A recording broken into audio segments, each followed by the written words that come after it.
Hello everyone and welcome back to my channel. I am Riya and इस video में हम एक बहुत ही ग्रामर का इंपॉर्टेंट टॉपिक पढ़ने वाले हैं। हमने हमारी प्रीवियस वीडियो में पढ़े थे प्रोनाउन के बारे में, टाइप्स ऑफ प्रोनाउन पढ़ा था, प्रोनाउन क्या होता है, और मैंने आपसे कहा था कि हम हर वीडियो में 2 to 3 प्रोनाउंस के बारे में पढ़ेंगे। सो इस वीडियो में हम personal pronoun and reflexive and emphatic pronoun के बारे में पढ़ने वाले हैं। सबसे पहले देखते हैं पर्सनल प्रोनाउन के बारे में। पहले हम यहाँ पे कुछ सेंटेंसेस लिखे हुए उन्हें रीड करने वाले हैं। सबसे पहला सेंटेंस क्या है? I am playing. Next sentence क्या है? We are playing. Third sentence है you are playing. Fourth sentence है he she it is playing. इसका मतलब क्या है? He is playing, she is playing, it is playing. ठीक है। सो सेंटेंस ये हमारा फिफ्थ सेंटेंस है दे आर प्लेइंग। तो यहाँ पे I, we, you, he, she, it और दे क्या है? यहाँ पे पर्सनल प्रोनाउंस हैं। क्या है? पर्सनल प्रोनाउंस हैं। Here I, we, you, he, she, it and they are called personal pronounce.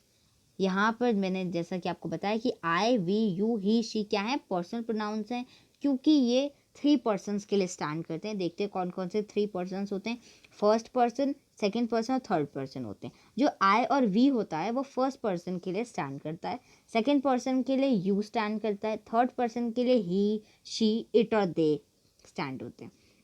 It is also use for lifeless things, यानी इट को भी इट तो वैसे मेनली लाइफलेस थिंग्स के लिए किया जाता है, लेकिन इट को नॉन पर्सनल थिंग्स के लिए यूज़ किया जाता है जो पर्सनल नहीं होती, इसीलिए इसे पर्सनल थिंग्स मतलब पर्सनल प्रोनाउन में क्या किया गया है? इंक्लूड किया गया है। अब यहाँ पे फॉर्म्स है, अलग अलग फॉर्म्स है, यानी फर्स्ट पर्सन में क्या क्या फॉर्म्स होती है पर्सनल प्रोनाउन की। Most of the personal pronoun have different forms according to, यानी बहुत सारे जो पर्सनल प्रोनाउंस होते हैं उनकी अलग अलग फॉर्म्स होती हैं, उनके नंबर, यानी वो कितने हैं उसके हिसाब से उनका क्या जेंडर है, उनका क्या केस है। सबसे पहले फर्स्ट पर्सन देखेंगे। अगर केस नॉमिनेटिव है और सिंगुलर है तो आई ही रहेगा, प्लूरल है तो वी हो जाएगा, ऑब्जेक्टिव केस है तो मी आएगा सिंगुलर में, और प्लूरल केस है तो अस आएगा। पॉजेसिव केस है, सिंगुलर में माय या माइन आएगा, प्लूरल में आर और आर्स आएगा। सेकेंड पर्सन में नॉमिनेटिव केस है तो यू आएगा, प्लूरल केस है तो नॉमिनेटिव में अगर प्लूरल केस है तो क्या आएगा? यू आएगा। ऑब्जेक्टिव केस है भी तो भी यू ही आएगा सिंगुलर में, अगर प्लूरल है तो भी यू ही आएगा, और पॉजेसिव केस है तो सिंगुलर में यू या योर्स दोनों में से कोई भी आ सकता है, यू या योर्स कुछ भी आ सकता है। प्लूरल में योर और योर्स आ सकता है। अब थर्ड पर्सन मस्कुलर फेमिनिन, इसमें जो थर्ड पर्सन होता है इसमें न्यूटर जेंडर भी जुड़ जाता है, क्योंकि इसमें इट है, क्योंकि इट हम किसके लिए? लाइफलेस थिंग्स के लिए यूज़ करते हैं। सो अगर नॉमिनेटिव केस है और उसमें मेस्कुलिन जेंडर है, सिंगुलर में अगर मेस्कुलिन जेंडर है तो ही यूज़ करेंगे, अगर फेमिनियन जेंडर है तो शी यूज़ करेंगे, अगर न्यूटर जेंडर है तो इट करेंगे। पता है लाइफलेस थिंग्स के लिए यूज़ करते हैं। और अगर नॉमिनेटिव केस में प्लूरल है तो मतलब जो थर्ड पर्सन होता है उसमें जो प्लूरल केस होता है नॉमिनेटिव का, या नॉमिनेटिव, ऑब्जेक्टिव या पॉजेसिव में, तीनों में अगर प्लूरल जो है वो हर जेंडर के लिए एक ही होता है। जैसे अगर प्लूरल में नॉमिनेटिव केस है, कोई भी केस है तो उसमें दे लगेगा ऑल जेंडर्स के लिए, चाहे मस्कुलिन हो, फेमिनिन हो या न्यूट्रल हो, तीनों के लिए दे ही लगता है। ऑब्जेक्टिव केस में सिंगुलर में मस्कुलिन में क्या लगता है? हिम लगता है, फेमिनियन में हर लगता है, ऑब्जेक्टिव में इट लगता है, और देम लगता है प्लूरल में। पॉजेसिव केस में मस्कुलिन के लिए हिज यूज़ किया जाता है, फेमिनिन के लिए हर या हर्स यूज़ किया जाता है, पॉजेसिव में इट्स, और प्लूरल में आपका देयर और देयर्स यूज़ किया जाता है। अब देखते हैं इट के क्या क्या यूजेस है, क्योंकि इट लाइफलेस थिंग्स के लिए यूज़ किया जाता है, तो ये भी बहुत ज़्यादा इंपॉर्टेंट है कि इट किन किन चीज़ों के लिए यूज़ किया जाता है। It is use for things without life, हमें पता है इट का हम नॉर्मली किन चीज़ों के लिए जो लाइफलेस थिंग्स होती हैं उनके लिए यूज़ करते हैं। जैसे कि bring the book I want यानी लेकर वो बुक लेकर आओ, मुझे वो चाहिए, आई वॉन्ट इट। नेक्स्ट क्या है उसका एक और यूज़ है, it is use for an animal unless we want to refer to it as male और female, and sometimes for a baby और a small child when sex is unknown और unimportant. यानी हम किसी एनिमल के लिए use कर सकते हैं जब हमें पता ना हो कि वो मेल है या फीमेल है। जैसे कि एग्जाम्पल से हम समझेंगे, I like that bird as it has beautiful colours. अब यहाँ पर क्या है? इट, क्योंकि हमें पता नहीं था कि वो बर्ड मैस्कुलिन है या फेमिनिन है, तो इट का यूज़ करते हैं हम। अगर पता होता I like that bird as she has beautiful colours, तो अगर पता होता तो हम शी हर ऐसा कुछ लगा सकते हैं, लेकिन नहीं पता तो इट लगाया हमने। थर्ड जो यूज़ है इट का वो है it is also use to talk about the weather, time and distance.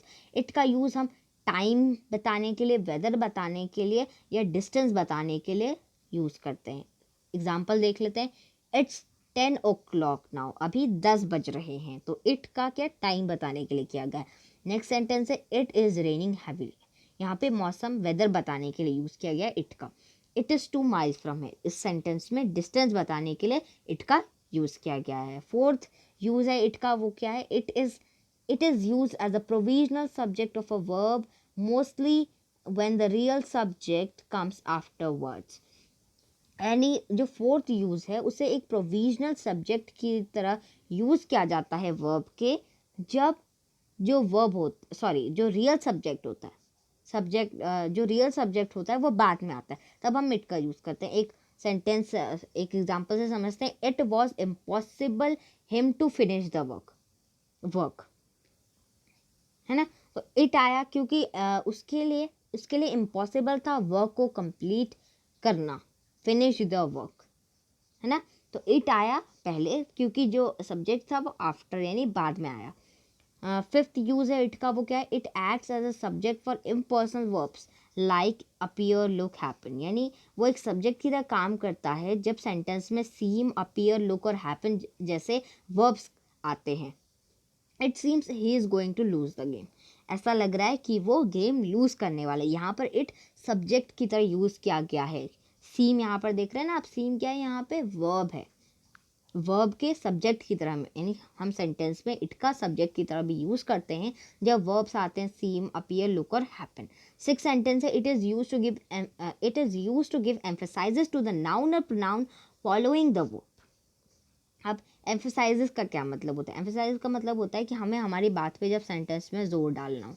It is this book that I would like to buy, यानी ये वही बुक है जो मुझे खरीदनी थी। तो हम क्या करें, हम बुक के ऊपर जोर डाल रहे हैं कि हाँ यही बुक थी जो मुझे खरीदनी थी। तो हम क्या डाल रहे हैं, हमारे सेंटेंस पे जोर डाल रहे हैं कि हाँ ये वही वाली बुक थी जो मुझे खरीदनी थी। तो हम क्या डाल रहे हैं, हम बुक पे जोर डाल रहे हैं, हमारे सेंटेंस पे जोर डाल रहे हैं ताकि वो हमारी बात मानी जाए। ठीक है। सेवेंथ यूज क्या है, it is use to identify a person और थिंग। वो किसी पर्सन या थिंग को आइडेंटिफाई करने के लिए भी यूज किया जा सकता है। इट इज़ मी, यानी मैं वही हूँ। It is use to refer circumstances and condition. It का यूज सर्कमस्टांसेस यानी कैसी स्थिति है या कैसी कंडीशन है उस वक्त जब बात की जा रही है, ये बताने के लिए भी यूज किया जा सकता है। It is darker and darker, darker and darker क्या है, उस समय की कंडीशन है, उस समय के सर्कमस्टांसेस भी कह सकते हैं हम। तो इट का यूज यहाँ पे इस तरीके से किया गया है। अब पढ़ लेते हैं रिफ्लेक्सिव और एम्फेटिक प्रोनाउन के बारे में। सबसे पहले रिफ्लेक्सिव प्रोनाउन के बारे में समझेंगे। हमने रिफ्लेक्सिव और एम्फेटिक प्रोनाउन को दोनों को एक साथ लिया क्योंकि वो थोड़े एक जैसे थे, तो यानी उसमें जो थोड़े हम कह सकते हैं थोड़ी चीज़ें सेम थी, तो इसीलिए हम ज़्यादा चीज़ें समझ पाएंगे अगर हम दोनों को एक साथ ही पढ़ लें। तो एक बार डेफिनेशन देख लेते हैं। We can form compound personal pronouns by adding self after my, your, him, her and selfs, plural form after the plural our, your, them. हम क्या कर सकते हैं कि रिफ्लेक्सिव प्रोनाउन बना सकते हैं। अगर मान लीजिए आपके पास सिंगुलर क्योंकि माई, योर, हिम, हर, इट क्या है, ये सब सिंगुलर है। तो सिंगुलर में यानी माई के बाद अगर हम सेल्फ लगा दें, माई सेल्फ लगा दें, तो वो एक रिफ्लेक्सिव प्रोनाउन है। योर के आगे लगा दे तो योर सेल्फ हो जाएगा, हिम के आगे लगा दे हिम सेल्फ हो जाएगा, हर के आगे लगा दे हर सेल्फ हो जाएगा, इट के आगे लगा दे इट सेल्फ हो जाएगा। और प्लूरल फॉर्म में हम सेल्फ्स लगाते हैं, VES लगा देते हैं। ठीक है, सेल्फ लगा देते हैं प्लूरल में, जैसे कि योर, देम, है ना, इन सब चीज़ों के लिए। अब एक बार हम क्या कर लेते हैं, डेफिनेशन रीड कर लेते हैं। ओके, डेफिनेशन क्या है, when the action done by the subject turns back, reflects upon the subject, the compound personal pronoun is called. यानी जब जो सब्जेक्ट होता है उससे कोई एक्शन करा, मान लीजिए किसी सेंटेंस में जो सब्जेक्ट कौन होता है, यानी जो कोई एक्शन करता है, कोई एक्शन वर्ब जिसके द्वारा किया जा रहा है, कोई कर रहा है उस एक्शन वर्ब को, जब वो रिफ्लेक्ट करता है सब्जेक्ट की तरफ, यानी सब्जेक्ट को रिफ्लेक्ट करता है, सब्जेक्ट के बारे में बताता है, तो वो रिफ्लेक्सिव प्रोनाउन कहा जाता है उसे। ठीक है, एक सेंटेंस, दो सेंटेंसेस देखते हैं फिर समझेंगे। I slapped myself for spoiling my verb. I personal pronoun है, स्लैप्ड क्या है, एक्शन वर्ब है, माई सेल्फ कौन है जो इस काम को कर रहा है। मान लीजिए आपने अपने आप को स्लैप किया, आप अपना वर्क स्पॉइल करने के लिए, तो क्या है आई यहाँ पर पर्सनल प्रोनाउन है, स्लैप क्या एक्शन वर्ब है, माई सेल्फ क्या है एक रिफ्लेक्सिव प्रोनाउन है, वो पीछे की तरफ जो सब्जेक्ट है उसको क्या कर रहा है, रिफ्लेक्ट कर रहा है। माई सेल्फ रिफ्लेक्ट कर रहा है आई की तरफ, क्योंकि आई यहाँ पर आप सब्जेक्ट है तो वैसे पर्सन, लेकिन यहाँ पे सेंटेंस में आई को हम सब्जेक्ट की तरह यूज कर रहे हैं। माई सेल्फ रिफ्लेक्ट कर रहा है आई को कि हाँ आप ही ने मारा था थप्पड़। ठीक है, नेक्स्ट सेंटेंस क्या है, they set themselves down to play cards. They क्या है यहाँ पे, दे प्लूरल फॉर्म में है ना, तो दे सेट देमसेल्व्स, तो सेट, सेट क्या है, एक एक्शन वर्ब, बैठ गए, वो बैठना क्या है, एक एक्शन वर्ब ही तो है। तो देमसेल्व दे को रिफ्लेक्ट कर रहा है, क्या कर रहा है, पीछे की तरफ उसे रिफ्लेक्ट कर रहा है, क्योंकि दे क्या है यहाँ पे सब्जेक्ट है, और देमसेल्व्स क्या है, सेट सेट सेट क्या है, एक्शन वर्ब है, और देमसेल्व्स क्या है, रिफ्लेक्सिव प्रोनाउन है जो दे को रिफ्लेक्ट कर रहा है, क्योंकि दे क्या है, सब्जेक्ट है। आई बात समझ में। ठीक है, अब देखते हैं एम्फेटिक प्रोनाउन क्या होते हैं एक बार। When the same compound personal pronouns is used for laying emphasises on a pronoun. Emphasise अभी मैंने आपको बताया था कि क्या होते हैं एम्फसाइजेस, मतलब जब वही देखो जैसे कि हमने पढ़ा था, यानी सेम पर्सनल प्रोनाउन, यानी वही जो हमने ऊपर पढ़े थे, माई सेल्फ हिमसेल्फ हरसेल्फ, जब ये सेंटेंस में जोर डाल देते हैं, is use for laying emphasises on an pronoun, यानी प्रोनाउन में या नाउन में जब ये जोर डाल देते हैं सेंटेंस में, यानी अगर कोई प्रोनाउन है सेंटेंस में, अगर उसके ऊपर जोर डाल रहे हैं, एम्फसाइजेस मतलब करने के जोर डालना होता है, तो हम उसे एम्फेटिक प्रोनाउन कहते हैं। I myself cleaned the big house. अब आई माई सेल्फ क्या है, जोर डाल रहा है सेंटेंस पे कि हाँ मैंने करा था। आई यहाँ पर क्या है, पर्सनल प्रोनाउन है, सब्जेक्ट भी मान सकते हैं आप उसको कि हाँ आई सब्जेक्ट, और माई सेल्फ क्या कर रहा है, सेंटेंस में क्या कर रहा है, जोर डाल रहा है सेंटेंस कि हाँ मैंने ही करा था, मैंने ही करा था ये काम। तो वो क्या करे, सेंटेंस में जोर डाल रहा है कि हाँ ये घर, पूरा बड़ा सा घर मैंने ही साफ किया था। नेक्स्ट सेंटेंस क्या है, you singular, you yourself must do it without any help. यहाँ पे यू क्या है, सिंगुलर फॉर्म, सॉरी योरसेल्फ क्या है, सिंगुलर में, यू क्या है, सब्जेक्ट है, योरसेल्फ आपका एम्फसाइजेस डालने के लिए सेंटेंस में यूज किया है, जोर डालना है सेंटेंस में, क्योंकि हमें हमारी बात को बताने के लिए जोर डाल रहे हैं हम सेंटेंस में। तुम्हें ये काम करना है किसी की हेल्प के बिना, तुम्हें ही करना है, क्या कर रहे हैं हम, सेंटेंस में जोर डाल रहे हैं। नेक्स्ट सेंटेंस है यू योर सेल्फ्स। यहाँ पर जो ये योर सेल्फ्स है ना, योर सेल्फ्स ये प्लूरल फॉर्म है, योर के आगे जो पहला वाला सेंटेंस है उसमें योर सेल्फ था, क्योंकि ये सेल्फ जो होता है ना, खाली SELF जब हम यूज़ करते हैं तो ये सिंगुलर के लिए करते हैं, और जब सेल्फ्स यूज़ करते हैं लास्ट में तो वो प्लूरल के लिए करते हैं। ऊपर भी बताया था अभी, you your self must realize, यानी तुम्हें खुद अपनी गलती का एहसास होना चाहिए। तो हम क्या करें, खुद होना चाहिए तुम्हें, तो क्या योर सेल्फ का यूज़ करें, you must realize your mistake, ऐसा भी ठीक था, लेकिन हम क्या करें, जोर डालने के लिए इन वर्ड्स का यूज़ करते हैं सेंटेंस में। आई होप कि आपको एम्फेटिक और रिफ्लेक्सिव प्रोनाउन अच्छे समझ में आए होंगे। एक बार और समझा देती हूँ। रिफ्लेक्सिव प्रोनाउन बहुत ही सिंपल सा है, अगर आपके पास सिंगुलर है जैसे माई, योर, हिम, हर, इट, ये सब क्या है, सिंगुलर पर्सनल प्रोनाउन से ध्यान रखना। जब हम इनके आगे ये वाला जो वर्ड है ना सेल्फ, ये लगा देते हैं माई के आगे, योर के आगे, हिम के आगे, हर के आगे, इट के आगे, तो वो क्या बना देते हैं, वो रिफ्लेक्सिव प्रोनाउन बना देते हैं। लेकिन ये क्या होगा, सिंगुलर होगा। लेकिन जब हम सेल्फ्स SELVS लगा देते हैं तो वो क्या होती है, प्लूरल फॉर्म होती है, जिससे रिफ्लेक्सिव प्रोनाउन का जो प्लूरल फॉर्म होती है वो फॉर्म होती है। अब यहाँ पे से आपकी जो डेफिनेशन है वो स्टार्ट होती है रिफ्लेक्सिव प्रोनाउन की। When the action done by the subject turns back reflects upon the subject the compound personal pronoun is called reflexive pronoun.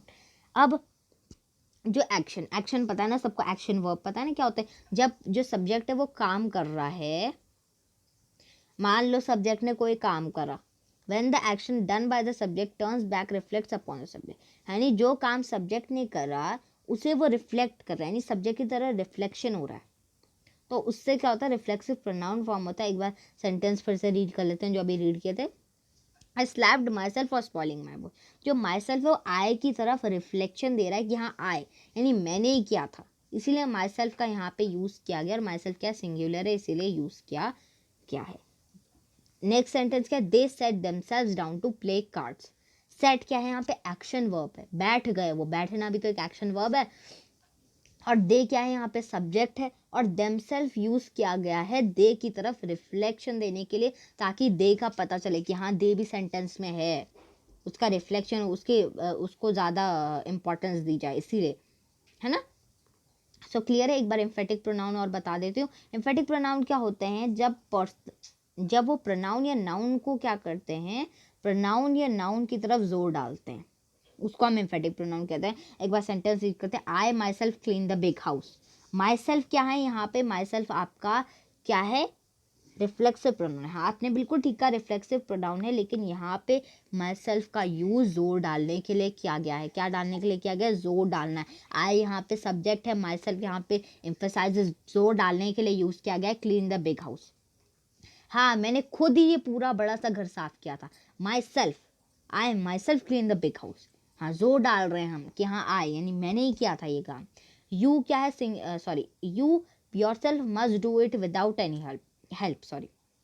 अब जो यहाँ पे योर सेल्फ है ना, ये सिंगुलर है, और जो नेक्स्ट सेंटेंस है उसमें योर सेल्फ्स किया गया। पहले ऊपर वाला सेंटेंस ही समझ लेते हैं, यानी तुम्हें ये काम खुद करना है किसी के हेल्प के बिना। योर सेल्फ क्या गया है, क्या यू की तरफ क्या कर रहा है, जोर डाल रहा है कि हाँ तुम्हें ही करना है, तुम्हें ही करना है, किसी की हेल्प के बिना तुम्हें ही करना है ये काम। नेक्स्ट सेंटेंस है you your self must realize your mistake. अब यहाँ पे योर सेल्फ क्या है, प्लूरल फॉर्म है, प्लूरल है, योर है, हाँ दोनों में ही योर लगा हुआ है स्टार्टिंग में, लेकिन जो ऊपर वाला सेंटेंस था उसमें सेल्फ का यूज सिंगुलर के लिए किया गया था, और योर सेल्फ जो है वो प्लूरल फॉर्म है। You your self must realize your mistake, you your self must realize यानी तुम्हें खुद ही अपनी गलती का एहसास करना है। तो क्या क्या यू की तरफ हम क्या करें, जोर डाल रहे हैं कि हाँ तुम्हें ही करना है। हम लिख सकते थे you must realize your mistake, लेकिन हमें क्या करना था कि यू पे थोड़ा सा जोर डालना था, ताकि यहाँ पता चले कि हाँ यू भी है सेंटेंस पे, और जोर डालना है हमें, तो इसीलिए हमने यहाँ पे योरसेल्फ का यूज़ करा। तो दोनों में ही इन शब्द जो हैं हमारे वर्ड्स है उनका अलग अलग यूज़ है। रिफ्लेक्सिव प्रोनाउन में वो सब्जेक्ट की तरफ रिफ्लेक्ट करते हैं, और एम्फेटिक प्रोनाउन में वो जोर डालने के लिए यूज़ किए जाते हैं। Hope this is clear to you. अब इनके बारे में बहुत ही आसान से थे, एंड आई होप कि आपको समझ में भी आएंगे, personal pronoun, emphatic pronoun, reflexive pronoun. अब कुछ प्रैक्टिस क्वेश्चंस देख लेते हैं जो आपकी प्रैक्टिस के लिए है। पहला क्वेश्चन पर्सनल प्रोनाउन से रिलेटेड है। Write the correct form of the personal pronoun the following. इनमें आपको जो ब्लैंक्स दिए गए इस पे पर्सनल प्रोनाउन की करेक्ट फॉर्म भरनी है। फर्स्ट क्वेश्चन है, we scored as many goals as dash है, दे या देम में से आपको एक कोई लिखना है। Nobody but dash was present, he और हिम में से लिखना है एक। There is not much difference between you and dash she her, she और हर में से आपको एक लिखना है। नेक्स्ट क्वेश्चन है आपका रिफ्लेक्सिव प्रोनाउन से related. Choose the words from the box and fill in the. यहाँ पे बहुत सारे वर्ड्स दिए गए हैं लेकिन सेंटेंसेस सिर्फ 2 ही है। पहला वर्ड क्या है, my self, your, my self है, योर सेल्फ है, हर सेल्फ है, और कौन सा वर्ड है, हिम सेल्फ है। इट सेल्फ है, योर सेल्फ है, देम सेल्फ और आर सेल्फ है। अब एक बार सेंटेंसेस भी आराम से रीड कर लेते हैं। जॉर्ज एंड मेरी did the project all by dash है, वो जो ऊपर वर्ड्स दिए थे ना इनमें से एक वर्ड आपको यहाँ पे लिखना है। नेक्स्ट सेंटेंस है, make sure you clean dash up before the party starts, ठीक है। थर्ड क्वेश्चन है एम्फेटिक प्रोनाउन से रिलेटेड है। I dash planted all new saplings, A है आर सेल्फ, बी है माई सेल्फ। सेकेंड क्वेश्चन है, ही dash chose this T shirt, her self या himself में से आपको एक ब्लैंक में लिखना है। सो ये थे आपकी प्रैक्टिस के लिए क्वेश्चंस, एंड आई होप कि आपको रिफ्लेक्सिव प्रोनाउन, एम्फेटिक प्रोनाउन और पर्सनल प्रोनाउन और इट के यूजेस अच्छे से समझ में आए होंगे। अगर आपको कहीं भी डाउट्स या क्वेरीज है तो कमेंट बॉक्स में ज़रूर पूछेगा। हम मिलेंगे हमारे नेक्स्ट लेसन में। Till then bye bye.